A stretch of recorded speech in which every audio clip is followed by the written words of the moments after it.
ये आकाशवाणी पटना है। अब आप अभिषेक दास से प्रादेशिक समाचार सुनिए। पहले मुख्य समाचार। प्रधानमंत्री नरेंद्र मोदी ने कहा, कृषि सुधारों से किसानों को नए विकल्प और कानूनी सुरक्षा उपलब्ध होगी। उन्होंने आश्वासन दिया कि अगर कुछ लोग पुरानी व्यवस्था का चयन करते हैं तो वह भी जारी रहेगी। मुख्यमंत्री नीतीश कुमार ने केंद्र के कृषि सुधार कानूनों का समर्थन करते हुए कहा, इससे फसल खरीद में कोई बाधा नहीं आएगी। प्रदेश में कोरोना से ठीक होने वालों की दर 97.11% हुई। अब तक 2,28,798 लोग हो चुके हैं स्वस्थ। और आज विश्व एड्स दिवस है।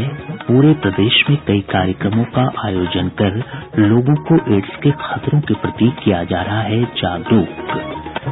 बुलेटिन की शुरुआत इस संकल्प के साथ। कोविड-19 महामारी के खिलाफ देश एकजुट होकर लड़ रहा है। आप भी हमारे साथ सुरक्षा और बचाव के 3 आसान एहतियाती उपायों का संकल्प लें। कोविड-19 से बचाव और सुरक्षित रहने के 3 उपाय। मास्क लगाएं, 2 गज दूरी है जरूरी, सुरक्षित दूरी रखें, हाथ और मुंह साफ रखें। अब समाचार विस्तार से। प्रधानमंत्री नरेंद्र मोदी ने देश के किसानों को आश्वासन दिया है कि नए कृषि संबंधी सुधार उनके विकास के लिए लाए गए हैं। वाराणसी में एक सभा में उन्होंने कहा कि सरकार न केवल किसानों को नए बाजार के अवसर प्रदान करना चाहती है, बल्कि मंडी व्यवस्था को भी मजबूत करना चाहती है। प्रधानमंत्री ने कहा कि नए कृषि सुधारों ने किसानों को नए विकल्प और नई कानूनी सुरक्षा दी है, और अगर कोई पुरानी प्रणाली जारी रखना चाहता है तो वह भी उपलब्ध है। नए विकल्प और नए कानूनी संरक्षण ही तो दिए गए हैं। पहले तो मंडी के बाहर हुए लेन देन ही गैर कानूनी माने जाते थे। ऐसे में छोटे किसानों के साथ अक्सर धोखा होता था, विवाद होते थे, क्योंकि छोटा किसान तो मंडी पहुंच ही नहीं पाता था।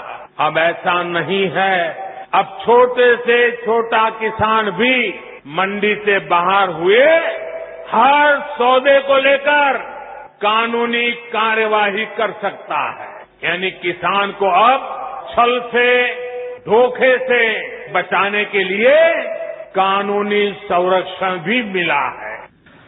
प्रधानमंत्री ने कहा कि एनडीए सरकार नेक इरादों के साथ काम कर रही है और अब देश के किसान आत्मनिर्भर भारत अभियान का नेतृत्व करेंगे। प्रधानमंत्री ने आरोप लगाया कि कृषि सुधारों के बारे में विपक्ष गलत सूचना फैला रहा है। उन्होंने आरोप लगाया कि किसानों के नाम पर पहले भी कई पैकेज और योजनाओं की घोषणा की गई थी, लेकिन उनका लाभ किसानों तक कभी नहीं पहुंचा। प्रधानमंत्री ने विश्वास व्यक्त किया कि जिन किसानों को कृषि सुधारों पर कुछ संदेह है, वे अवश्य ही भविष्य में इन सुधारों का लाभ लेंगे और अपनी आय में वृद्धि करेंगे। श्री मोदी ने कहा कि अब सरकार किसानों की सहायता कर रही है और उन्हें बीज, सिंचाई, बाजार और बीमा कवर प्रदान करके उनकी आय बढ़ाने की कोशिश कर रही है। बीते सालों में फसल बीमा हो या सिंचाई, बीज हो या बाजार, हर स्तर पर काम किया गया है। प्रधानमंत्री फसल बीमा योजना से देश के लगभग 4 करोड़ किसान परिवारों की मदद हुई। प्रधानमंत्री कृषि सिंचाई योजना से लगभग 47 लाख हेक्टेयर जमीन माइक्रो इरिगेशन के दायरे में आ चुकी है। लगभग 77,000 करोड़ रुपए के इरिगेशन प्रोजेक्ट पर तेजी से काम चल रहा है। श्री मोदी ने कहा कि वर्तमान एनडीए सरकार ने यूपीए सरकार के दूसरे 5 साल के कार्यकाल की तुलना में किसानों के उत्पादों की खरीद कई गुना अधिक की है। श्री मोदी ने कहा कि लॉकडाउन अवधि के दौरान भी सरकार ने किसानों को उर्वरक उपलब्ध कराया है। उन्होंने कहा कि सरकार मंडियों को आधुनिक बनाने के लिए करोड़ों रुपए खर्च कर रही है। प्रधानमंत्री ने आरोप लगाया कि विपक्ष के पास सरकार की नीतियों के बारे में गलत सूचना फैलाने की प्रवृत्ति है और उन्होंने पीएम किसान निधि योजना के साथ भी ऐसा ही किया था। मुख्यमंत्री नीतीश कुमार ने केंद्र के कृषि सुधार कानूनों का समर्थन करते हुए कहा है कि इससे फसल खरीद में कोई बाधा नहीं आएगी। पटना में पत्रकारों से बातचीत में श्री कुमार ने कहा कि कृषि सुधारों को लेकर गलतफहमी पैदा की जा रही है। उन्होंने कहा कि बिहार में वर्ष 2006 से ही किसानों के हित में इस तरह की व्यवस्था प्रभावी है और यहाँ के किसानों को किसी प्रकार की समस्या नहीं हुई। श्री कुमार ने कहा कि किसानों के द्वारा जो आंदोलन चलाया जा रहा है उसको लेकर बातचीत होनी चाहिए ताकि किसानों को सही जानकारी मिल सके। केंद्रीय मंत्री प्रकाश जावड़ेकर ने कहा है कि लोग संसद से पारित कृषि सुधारों से संबंधित कानूनों के बारे में कोई गलतफहमी न रखें। एक ट्वीट में उन्होंने कहा कि पंजाब के किसानों ने पिछले साल के मुकाबले इस साल बाजार में अधिक और ऊंची दरों पर अपनी फसल बेची है। श्री जावड़ेकर ने स्पष्ट किया कि न्यूनतम समर्थन मूल्य अभी भी जारी है और मंडियां काम कर रही हैं तथा फसलों की सरकारी खरीद भी चल रही है। केंद्र सरकार ने किसानों के कल्याण के लिए कई सुधार किए हैं। किसान अब राज्य के बाहर भी अपनी उपज बेच सकते हैं। परिणाम स्वरूप किसान अब राज्य सरकार द्वारा निर्धारित मंडियों या बाजारों में बिक्री पर लागू अतिरिक्त बाजार शुल्क, उपकर या लेवी का भुगतान करने के लिए बाध्य नहीं है। किसानों को अपनी उपज को स्थानीय मंडियों में बेचने की बाध्यता से मुक्त करने से बड़े बिचौलियों और उनके साथियों में बेचैनी पैदा हुई है। ये लोग किसानों और ग्रामीण समुदाय का लगातार शोषण करने के लिए अब भी बेचैन हैं। किसानों को बिचौलियों, खरीदारों और विपणन समितियों के बीच के गठजोड़ के कारण मजबूरी और जल्दबाजी में अपनी उपज को बेचना पड़ता था, परंतु अब उन्हें अपनी कृषि उपज को बेचने के लिए कई अन्य विकल्प उपलब्ध हुए हैं। किसानों को अपने उपज मूल्य का 16.5% तक का हिस्सा मंडी समितियों को देना पड़ता था, परंतु अब उन्हें बड़ा फायदा होगा और वे मंडियों के बाहर भी अपनी कृषि उपज को बेचने के लिए स्वतंत्र हैं। सुपर्णा सैकिया की रिपोर्ट के साथ समाचार कक्ष से अतहर सईद। प्रादेशिक समाचार आप आकाशवाणी पटना से सुन रहे हैं। केंद्रीय स्वास्थ्य मंत्री डॉक्टर हर्षवर्धन ने कहा है कि सरकार जुलाई महीने तक 30 करोड़ लोगों को कोरोना वैक्सीन लगाने की योजना पर काम कर रही है। उन्होंने कहा कि आने वाले 3 से 4 महीनों के अंदर भारत के पास वैक्सीन उपलब्ध हो जाने की संभावना है। डॉक्टर हर्षवर्धन ने कहा कि सरकार टीकाकरण की योजना की तैयारियों में जुटी हुई है। प्रदेश में कोरोना से स्वस्थ होने वालों की संख्या बढ़कर 2,28,798 हो गई है।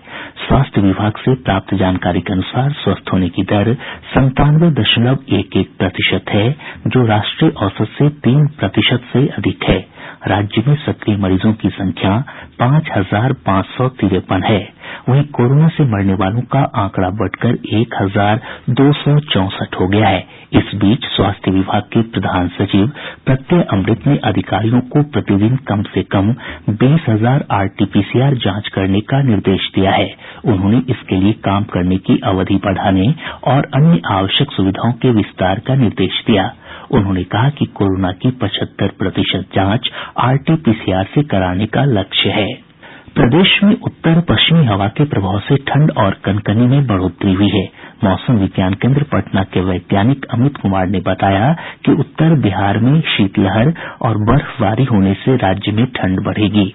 उन्होंने कहा कि जल स्रोतों के नजदीकी क्षेत्रों में सुबह के समय कुहासा भी छाया रहेगा। बिहार में भी उत्तरी पश्चिमी हवा के प्रभाव से हवा में कनकनी बनी रहेगी। हवा की गति बढ़ने से न्यूनतम तापमान में और गिरावट देखने को मिलेगी और खासकर वाटर बॉडीज के आसपास के इलाके जैसे नदी, तालाब, इन भागों में कुछ जगह कोहरा का भी प्रभाव का पूर्वानुमान है। आज विश्व एड्स दिवस है। इस दिन का आयोजन लोगों को HIV एड्स के प्रति जागरूक करने के लिए किया जाता है।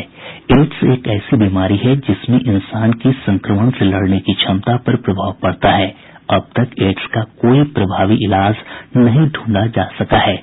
जागरूकता ही इस बीमारी से बचने का एकमात्र प्रभावी उपाय है। इस अवसर पर आज राज्य भर में कई कार्यक्रम आयोजित कर लोगों को एड्स के प्रति जागरूक किया जा रहा है। इस वर्ष विश्व एड्स दिवस की थीम है उन्नत और कारगर ढंग से HIV एड्स महामारी का समापन।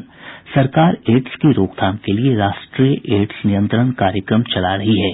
2030 तक एड्स के खात्मे का सतत विकास लक्ष्य हासिल करने के लिए सरकार ने 2017 से 2024 तक 7 वर्षीय राष्ट्रीय कार्य योजना भी तैयार की है। रेलवे ने यात्रियों की सुविधा के लिए 5 स्पेशल पूजा ट्रेनों के परिचालन अवधि में विस्तार किया है। Darbhanga Jalandhar city special train, Saharsa Amritsar साप्ताहिक ट्रेन और सहरसा आनंद विहार टर्मिनल साप्ताहिक ट्रेन अब 31 दिसंबर तक अप और डाउन में चलाई जाएगी। इसके अलावा पुणे दरभंगा साप्ताहिक ट्रेन 30 दिसंबर तक और पुणे बरौनी द्वि साप्ताहिक स्पेशल ट्रेन का परिचालन 29 दिसंबर तक होगा। कर्मचारी भविष्य निधि संगठन ने अपने खाताधारकों की समस्याओं के समाधान के लिए एक व्हाट्सएप नंबर 700404221 जारी किया है। खाताधारक इस नंबर पर खाते से पैसे निकासी से लेकर किसी अन्य समस्या के समाधान के लिए संपर्क कर सकते हैं। आज से बैंक ग्राहकों को 24 घंटे 7 दिन आरटीजीएस की सुविधा मिलनी शुरू हो गई है। पहले यह सुविधा सिर्फ सुबह 7 बजे से शाम 7 बजे तक ही उपलब्ध थी। वहीं पंजाब नेशनल बैंक के एटीएम से 10,000 से अधिक की निकासी पर आज से ओटीपी अनिवार्य कर दिया गया है। बिहार के रहने वाले उत्पल कुमार सिंह लोकसभा के नए महासचिव नियुक्त किए गए हैं। 1986 बैच के आईएएस अधिकारी श्री सिंह जमुई जिले के मलयपुर गांव के रहने वाले हैं। वे उत्तराखंड कैडर के अधिकारी हैं। सारण जिले के दिघवारा थाना क्षेत्र में 3 मोटरसाइकिलों के बीच हुई आपसी टक्कर में 2 लोगों की मौत हो गई, जबकि 4 अन्य गंभीर रूप से घायल हो गए। नवादा जिले के रजौली थाना क्षेत्र के प्राणचक गांव में एक सेवानिवृत्त दारोगा की पत्नी और उसके 2 बच्चों की संदिग्ध परिस्थितियों में मौत हो गई। नवादा के प्रभारी एसपी आनंद कुमार ने बताया कि मामले की जांच चल रही है। बक्सर जिले के मुफस्सिल थाना क्षेत्र के करहंसी पंचायत के पूर्व मुखिया के पुत्र की अपराधियों ने गोली मारकर हत्या कर दी। वहीं पूर्णिया के भवानीपुर बाजार के गोपालिका पट्टी में अपराधियों ने लूट की घटना के दौरान एक युवक की गोली मारकर हत्या कर दी। अब पटना से प्रकाशित प्रमुख समाचार पत्रों की सुर्खियां। आज के सभी समाचार पत्रों ने अलग अलग खबरों को प्रमुखता से प्रकाशित किया है। हिन्दुस्तान ने प्रधानमंत्री नरेंद्र मोदी के बयान को प्रमुखता देते हुए लिखा है, किसानों से छल करने वाले भ्रम फैलाने में जुटे। दैनिक जागरण की सुर्खी है, दीघा एम्स एलिवेटेड रोड से सुगम हुई उत्तर दक्षिण बिहार की राह। प्रभात खबर ने लिखा है, आज से बिहार में फिर बढ़ेगी ठंड, छाएगा कोहरा। दैनिक भास्कर लिखता है, राज्य के मिडिल स्कूलों में 8,000 फिजिकल टीचर की नियुक्ति प्रक्रिया अगले साल शुरू होगी। दैनिक आज ने लिखा है, दिसंबर में 12 दिन बैंक रहेंगे बंद। राष्ट्रीय सहारा ने किसान आंदोलन से जुड़ी खबर को पहले पन्ने पर जगह देते हुए लिखा है, किसानों के तेवर और करे। और अब अंत में मुख्य समाचार एक बार फिर। प्रधानमंत्री नरेंद्र मोदी ने कहा, कृषि सुधारों से किसानों को नए विकल्प और कानूनी सुरक्षा उपलब्ध होगी। उन्होंने आश्वासन दिया कि अगर कुछ लोग पुरानी व्यवस्था का चयन करते हैं तो वह भी जारी रहेगी। मुख्यमंत्री नीतीश कुमार ने केंद्र के कृषि सुधार कानूनों का समर्थन करते हुए कहा, इससे फसल खरीद में कोई बाधा नहीं आएगी। प्रदेश में कोरोना से ठीक होने वालों की दर 97.11% हुई। अब तक 2,28,798 लोग हो चुके हैं स्वस्थ। और आज विश्व एड्स दिवस है। पूरे प्रदेश में कई कार्यक्रमों का आयोजन कर लोगों को एड्स के खतरों के प्रति किया जा रहा है जागरूक। इसके साथ ही आकाशवाणी पटना से प्रसारित प्रादेशिक समाचार का ये अंक समाप्त हुआ।